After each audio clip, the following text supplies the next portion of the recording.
Have you ever heard someone say, "I know it works because it worked for me"? Sounds convincing, right? But when it comes to logic and critical thinking, that kind of reasoning is what's known as the anecdotal evidence fallacy. Anecdotal evidence is when someone uses a personal story or isolated example as if it proves a general rule. The story might be real, it might even be sincere, but that doesn't make it solid evidence. Anecdotes can feel powerful because they connect emotionally, but they lack the broader context, controlled conditions, and verification that real evidence requires. Think of it this way: you can call something evidence just like you can call a house haunted, but just saying it doesn't make it true. Here's a quick side note. Evidence is anything that points towards something being true. But proof is when you have enough reliable evidence to eliminate reasonable doubt. Anecdotes are rarely reliable and never proof. When you use a personal story to argue a point that needs broader evidence, you're committing a logical error.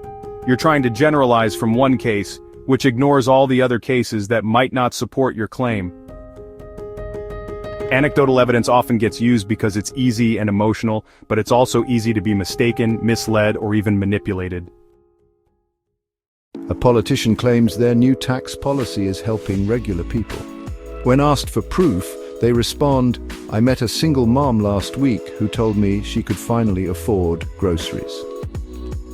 That's a touching story, but one person's experience doesn't prove the policy is helping the majority. A weight loss product ad features someone saying, "I lost 50 pounds in 3 months."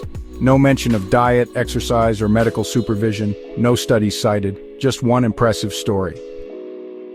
That's not science, that's marketing, and it's a classic example of anecdotal evidence being used to sell you something.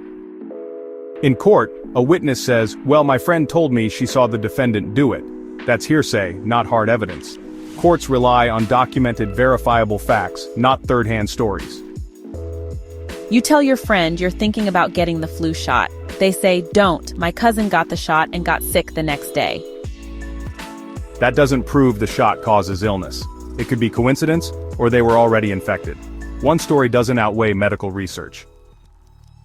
People often rely on anecdotes because they're easy to understand and remember. They may also genuinely believe them. But memory is faulty, perception is biased, and people lie, sometimes even to themselves. If you have no choice but to tell an anecdote, just understand it might not be taken seriously, and it shouldn't be. Always ask, "Can I back this up? Can it be verified?" In the end, stories are compelling, but they aren't science. Anecdotal evidence may start a conversation, but it should never end one, especially when the truth matters. Hey, thanks for watching. If you enjoyed this, go ahead and subscribe for more clear thinking. New episodes daily where we break down fallacies and build up logic. So yeah, don't forget to hit that subscribe button.